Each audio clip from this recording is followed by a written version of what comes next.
Hello, welcome to MoreBikes.co.uk. Today we are looking at a helmet. This fabulous Bell helmet. It's vintage helmets, everybody! So here we go then, vintage helmet time. Well, we say vintage helmet, in reality it's not, it's a brand new helmet from Bell. This is the new Bullitt. Price varies, we've seen them on sale in the UK for about £320, up to about £350. But let's face it, you're going to get a helmet that looks like this. Well worth the money, even if it is a rubbish helmet. This is not a rubbish helmet. It's a really good helmet. Weight is 1400 grams, so on a par with anything else that's of a more modern design. This is brand new to the range for Bell for this year. It's part of their vintage look. It echoes the 1974 500 TX, arguably the most famous helmet that Bell ever produced.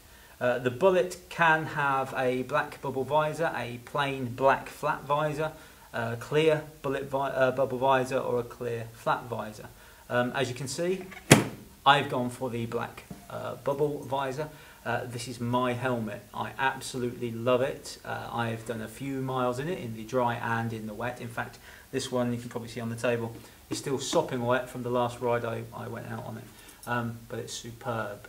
The reasons for it being superb aren't anything that flash. As you can see on the inside, it's got a brown faux leather and suede interior, in keeping with the time scale of the early 1970s upon which this is based. I'll just pull that through. I haven't done that very well.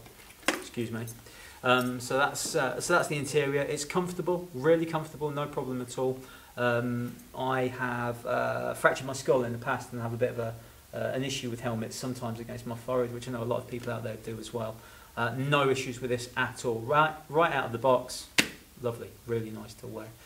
Venting wise, well, it's pretty much about as basic as you can get. There's a small metal grille here at the front that you can see, and there are 4 holes with metal grills at the top here.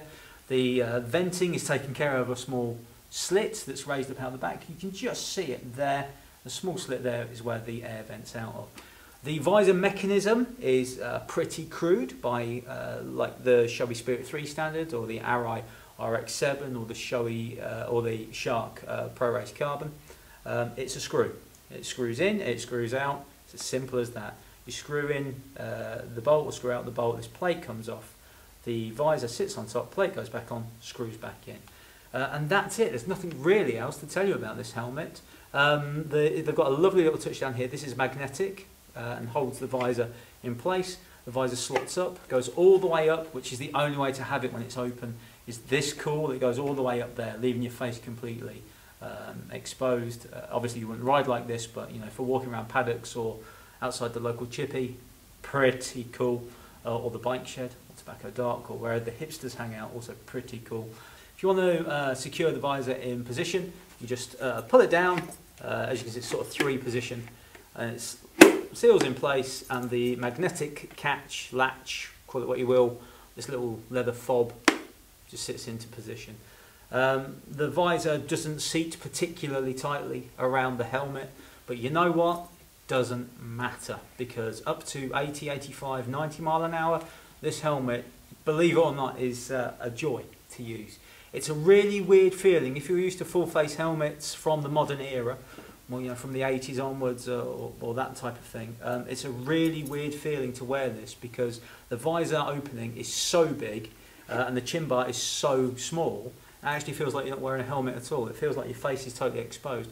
The bubble visor doesn't distort anything. Actually, it feels kind of optically correct. So it feels like you're riding around, but you're not getting the sensation of air in your face, and it feels like you're wearing an open face lid, like you're not wearing a lid at all. Its comfort is absolutely superb. Really recommend it. Like I say, prices we've seen vary, $320, $350, something along those lines. But I have no hesitation in recommending this as a helmet to use every single day. I have ended up using this far more than I thought I would.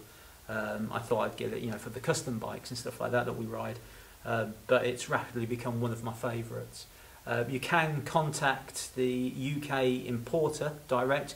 They are racefx.com, British company. They bring these helmets in. If you want to find a dealership near you that sells them, if you know any of the Bell range from old, and you like them, then you will love the new Bell range. If you've never seen them before but think this is quite a funky looking helmet, don't dismiss it as just something for the hipsters. It's a really good lid. 1400 grams or around there is the weight of this sort of helmet. Great visibility, obviously really good protection. It's a modern helmet as well, so it has to be protected. Just looking at the back there, what it's got the Bell Bullitt ECE sticker on the back. So it does the job, and it does the job in a really stylish, I think quite classy way. And also, let's face it, if you've got this and you flick the visor up, you're straight out of Mad Max. You know, the toe cutter, He Knows My Name, the Knight Rider, all of that, Kundalini, they live again, and you can too if you get one of these. That's it for the review of the Bullitt helmet from Bell, the new vintage helmet in the range. 320 to 350, 1400 grams. We absolutely love it here. Thanks for watching MoreBikes.co.uk. Stay tuned for plenty more product news.